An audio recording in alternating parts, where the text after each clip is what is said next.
जय माता दी बंधुओं, आपके अपने माँ कात्यायनी संस्कार चैनल में आप सभी का हार्दिक हार्दिक अभिनंदन है। सर्वप्रथम माता पिता गुरुदेव के चरणों में मेरा कोटि कोटि प्रणाम है। अतएव आप सभी माताओं, बहनों, भाइयों, बंधुओं को सादर जय श्री कृष्णा। बंधुओं, आज आप सभी के मध्य शिव महापुराण के रुद्र संहिता के द्वितीय खंड सती खंड से आप सभी के लिए 15वां अध्याय लेकर के उपस्थित हुई हूँ। इससे पूर्व आप सभी ने अध्याय 1 से 14 तक का श्रवण किया।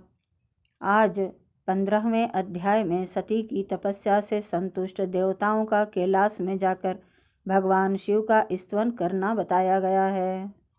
ओम सिंदूरवर्णं द्विभुजं गणेशं लंबोदरं पद्मदले निविष्टं ब्रह्मादिदेव्यः परिसेव्यमानं सिद्धैर्युतं तं प्रणमामि देवम्।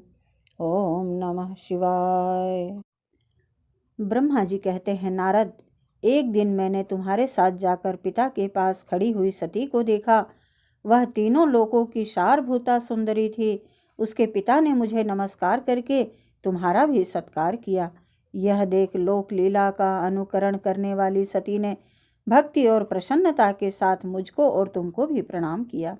नारद, तदंतर सती की ओर देखते हुए हम और तुम दक्ष के दिए हुए शुभ आसन पर बैठ गए।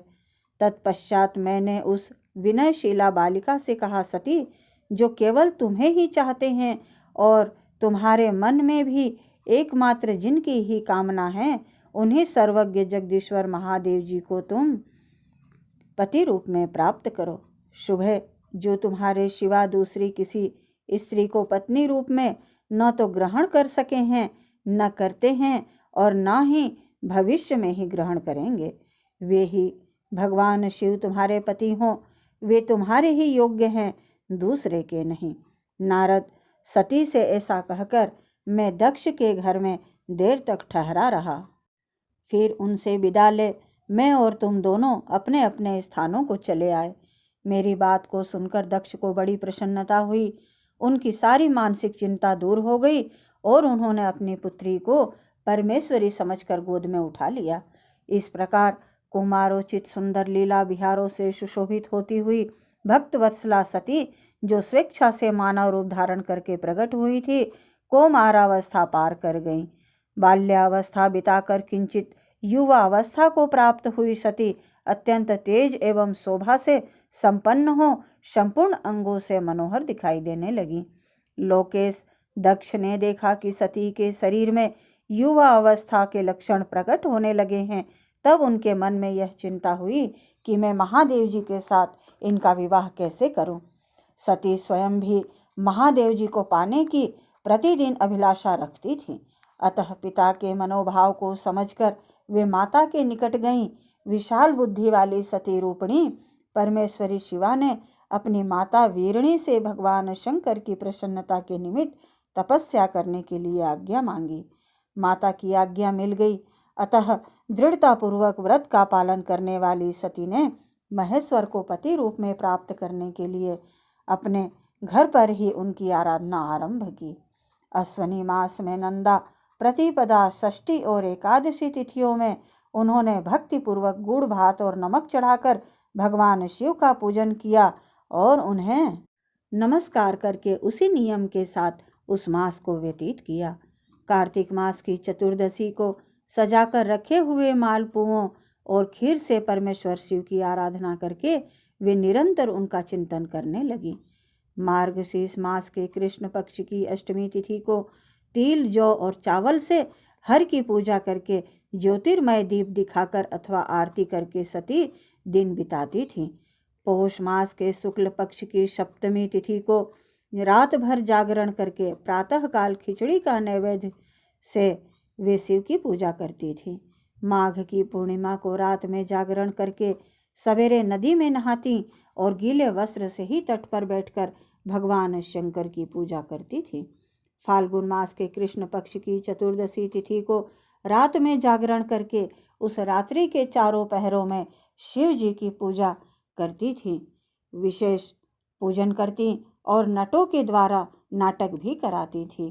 चैत्र मास के शुक्ल पक्ष की चतुर्दशी को वे दिन रात शिव का स्मरण करती हुई समय बिताती और ढाक के फूलों तथा दवनों से भगवान शिव की पूजा करती थी।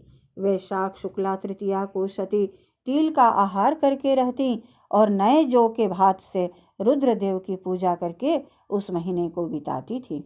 ज्येष्ठ की पूर्णिमा को रात में सुंदर वस्त्रों तथा भटकैया के फूलों से शंकर जी की पूजा करके वे निराहार रहकर ही वह मास व्यतीत करती थी।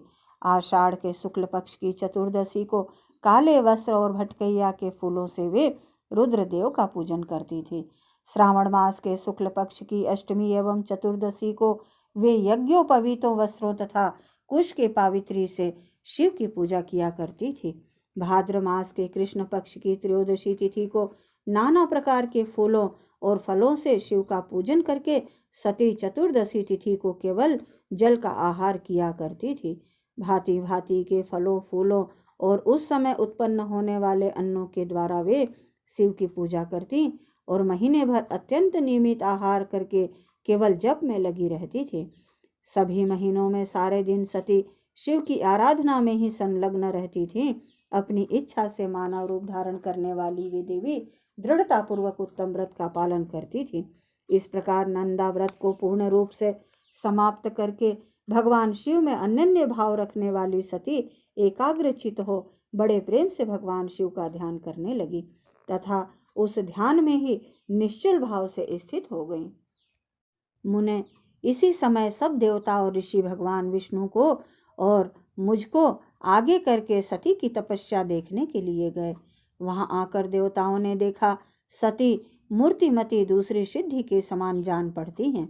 वे भगवान शिव के ध्यान में निमग्न हो उस समय सिद्धा अवस्था को पहुंच गई थी। समस्त देवताओं ने बड़ी प्रसन्नता के साथ वहां दोनों हाथ जोड़कर सती को नमस्कार किया। मुनियों ने भी मस्तक झुकाए तथा श्रीहरि आदि के मन में प्रीति उमड़ आई। श्री विष्णु आदि सब देवता और मुनि आश्चर्यचकित हो सती की तपस्या की भूरी भूरी प्रशंसा करने लगे। फिर सती देवी को प्रणाम करके वे देवता और मुनि तुरंत ही गिरिश्रेष्ठ कैलाश को गए, जो भगवान शिव को बहुत ही प्रिय है। सावित्री के साथ मैं और लक्ष्मी के साथ भगवान वासुदेव भी प्रसन्नतापूर्वक महादेव जी के निकट गए। वहां जाकर भगवान शिव को देखते ही बड़े वेग से प्रणाम करके सब देवताओं ने दोनों हाथ जोड़ विनीति भाव से नाना प्रकार के स्तोत्रों द्वारा उनकी स्तुति करके अंत में कहा, प्रभो, आपकी सत्व रज और तम नामक जो 3 शक्तियां हैं उनके राग आदि वेग असह्य हैं। वेद त्रयी अथवा लोक त्रयी आपका स्वरूप है। आप शरणागतों के पालक हैं तथा आपकी शक्ति बहुत बड़ी है, उसकी कहीं कोई सीमा नहीं है। आपको नमस्कार है। दुर्गापते, जिनकी इंद्रियां दुष्ट हैं, वश में नहीं हो पाती, उनके लिए आपकी प्राप्ति का कोई मार्ग सुलभ नहीं है। आप सदा भक्तों के उद्धार में तत्पर लगे रहते हैं।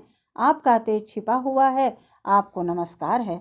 आपकी माया शक्ति रूपा जो अहम बुद्धि है, उससे आत्मा का स्वरूप ढक गया है। अतएव यह मूढ़ बुद्धि जीव अपने स्वरूप को नहीं जान पाता। आपकी महिमा का पार पाना अत्यंत कठिन है। कठिन ही नहीं, सर्वथा असंभव है। हम आप महाप्रभु को मस्तक झुकाते हैं। ब्रह्मा जी कहते हैं, नारद, इस प्रकार महादेव जी की स्तुति करके श्री विष्णु आदि सब देवता उत्तम भक्ति से मस्तक झुकाए प्रभु शिव जी के आगे चुपचाप खड़े हो गए। इस प्रकार रुद्र संहिता के द्वितीय सती खंड से 15वां अध्याय पूर्ण हुआ। ओम नमः शिवाय। बंधुओं, यदि मेरा यह प्रयास आपको अच्छा लगे तो प्लीज़ लाइक, शेयर व सब्सक्राइब अवश्य करें। जय माता दी बंधुओं। ओम नमः शिवाय।